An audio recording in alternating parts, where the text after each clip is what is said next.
बच्चों, आज हम लोग जानेंगे मिनरल्स के बारे में। किसके बारे में जानेंगे? मिनरल्स के बारे में। और मिनरल्स इन फूड।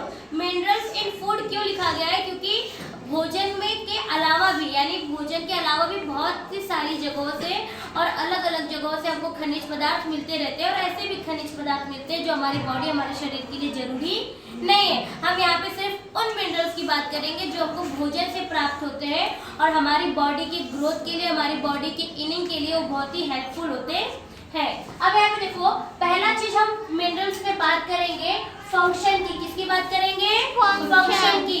तो फंक्शन मतलब होता है कार्यात्मक इकाई, यानी फंक्शन मतलब होता है कार्य।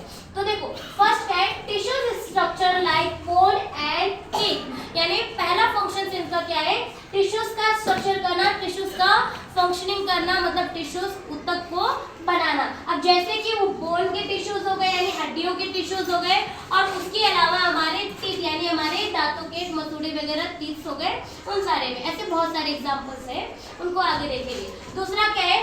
Health maintaining acid base balance, यानी हमारे शरीर की अम्ल और क्षार की प्रवृत्ति को क्या करना? बैलेंस करना, उनको नियंत्रण करना, यानी संयमित बनाकर रखना।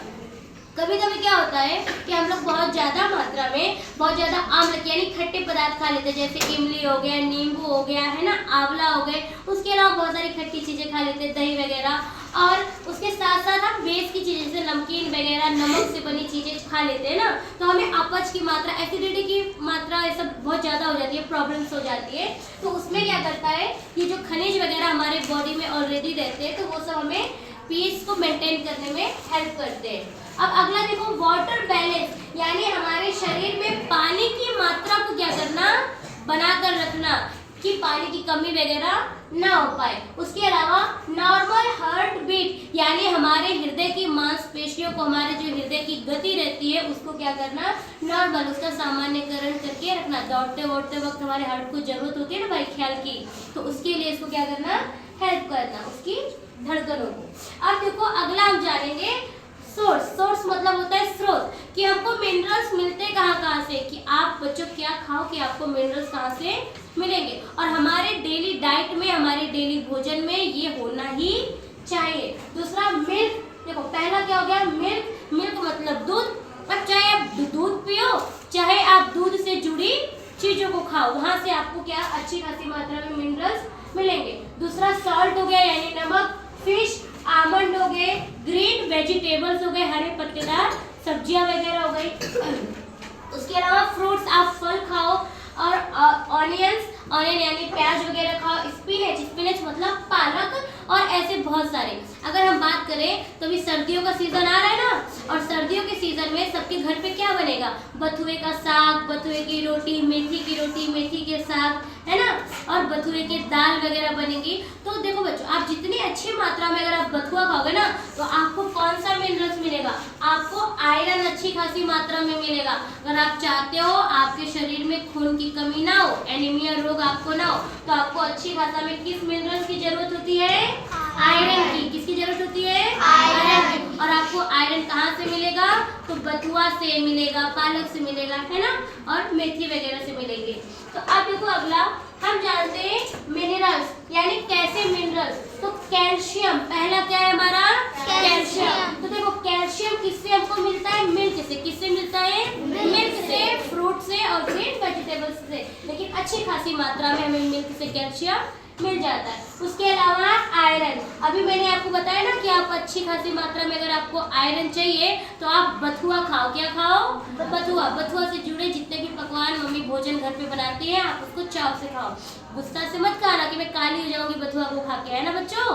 तो आयरन हो गया। उसके अलावा फास्फोरस, देखो फास्फोरस जो मिनरल्स है ना, वो हमारी भूख को बढ़ाता है। हमारी भूख को क्या करता है? बढ़ाता है। और हमारी ग्रोथ इनिंग में, यानी हमारे शरीर के विकास के लिए, ग्रोथ के लिए फास्फोरस जरूरी होता है। उसके अलावा हम बात करते हैं सेलेनियम की। किसकी बात करते हैं? सेलेनियम की। बच्चों, ये एक ऐसा मिनरल्स है जो आपको कैंसर से लड़ने में मदद करता है। किससे लड़ने में मदद करता है? कैंसर से। और साथ ही साथ विटामिन ई, क्या? विटामिन ई, इसके एब्जॉर्प्शन के लिए ये बहुत जरूरी होता है। अच्छा बताओ बच्चों, ब्यूटी विटामिन किसे कहते हैं? ब्यूटी विटामिन किसे कहते हैं? नहीं पता आपको? बताया नहीं गया है? अरे भाई सामने लिखा है ना मैंने, ब्यूटी विटामिन किसे कहते हैं? विटामिन ई को।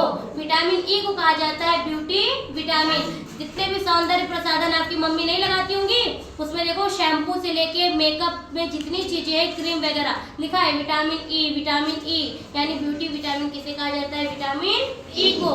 चेहरे पे नहीं सब लोग विटामिन ई की कैप्सूल्स लाते हैं लगाने के लिए, सुंदरता के लिए, तो विटामिन ई को क्या कहा जाता है? Beauty of vitamin. अब देखो अगला जिंक। जिंक देखो, ये जिंक है ना, बहुत कमाल की चीज है। ये हमारे रिप्रोडक्टिव जो सिस्टम होते हैं ना, रिप्रोडक्टिव ऑर्गन्स होते हैं, ये उनकी देखभाल करता है, उस रिप्रोडक्टिव ऑर्गन्स को संभाल के रखता है। अब अगली बात देखो, आयोडीन। आयोडीन कहते हैं ना, हमारे नमक में आयोडीन है। हमारे नमक में क्या है? आयोडीन। आयोडीन करता क्या है भाई कि आपके नमक में आयोडीन है? तो आयोडीन हमारे गले की रक्षा करता है, यानी आयोडीन की वजह से हमें ब्यूटल डिजीज नहीं हो पाता, यानी घेंघा रोग नहीं हो पाता। और साथ ही साथ ये हमारे थायराइड ग्लैंड को क्या करता है? संभालता है। उसके अलावा हम बात करते हैं सोडियम की। किसकी बात करते हैं? सोडियम। तो सोडियम भी हमारे खाने में क्या होता है? जरूरी होता है। हमारे नमक किसका, अच्छा नमक है ना, नमक किसका बना होता है? सोडियम कैल्शियम का बना होता है ना, कैल्शियम ऑफ सोडियम। तो हमारे नमक में सोडियम मिला होता है, ये भी हमारे लिए बहुत जरूरी है। उसके अलावा देखो, अगर हम इन सारे मिनरल्स को कंज्यूम नहीं करते हैं तो हमें कैसे डिजीज होते हैं? इधर देखो सब लोग, तो देखो वीक बोन एंड टीथ, यानी अगर हम मिनरल्स वगैरह नहीं खाते तो हमारे बोन्स क्या होते हैं? वीक हो जाते हैं। उसके अलावा यहाँ पे देखो एनीमिया, अगर हम सही मात्रा में, हमको सही मिनरल्स नहीं मिलते तो हमें एनीमिया रोग हो जाता है। और एनीमिया रोग और किसकी वजह से मिलता है? यानी कि जब हमारे खाने में आयरन से जुड़ी चीजें खत्म होती हैं तो हमको विटामिन B6, विटामिन B9 और विटामिन B12, जिसे कोबालामाइन भी कहा जाता है, वो अच्छी मात्रा में नहीं मिल पाता है। और ब्लड वेसल्स की मेकिंग नहीं होती है, तो खून की क्या हो जाती है? सिंपली हमारे शरीर में कमी। और वो किस मिनरल्स की वजह से? आयरन के मिनरल्स की वजह से हमें क्या होता है? एनीमिया रोग। अब ग्रोथ के लिए मैंने बताया ना, ग्रोथ के लिए कौन सा है? तो फास्फोरस। ग्रोथ के लिए कौन डिपेंड करता है? फास्फोरस। उसके अलावा ट्यूमर, तो ट्यूमर के लिए क्या है? सेलेनियम। ट्यूमर के लिए क्या है? सेलेनियम। और उसके बाद ब्यूटल। ब्यूटल मतलब घेंघा रोग, और वो किस कमी की वजह से होता है? आयोडीन सॉल्ट की कमी की वजह से होता है। तो आई होप आप लोगों को ये सब चीजें समझ में आई कि नहीं आई? हाँ, समझ में आए तो इसे नोट डाउन कर लीजिए। और हाँ, इसको रीड करिए आप लोग, लर्न, याद करने की कोशिश मत करिए, रट्टा मत मारिए, इसको क्या करिए?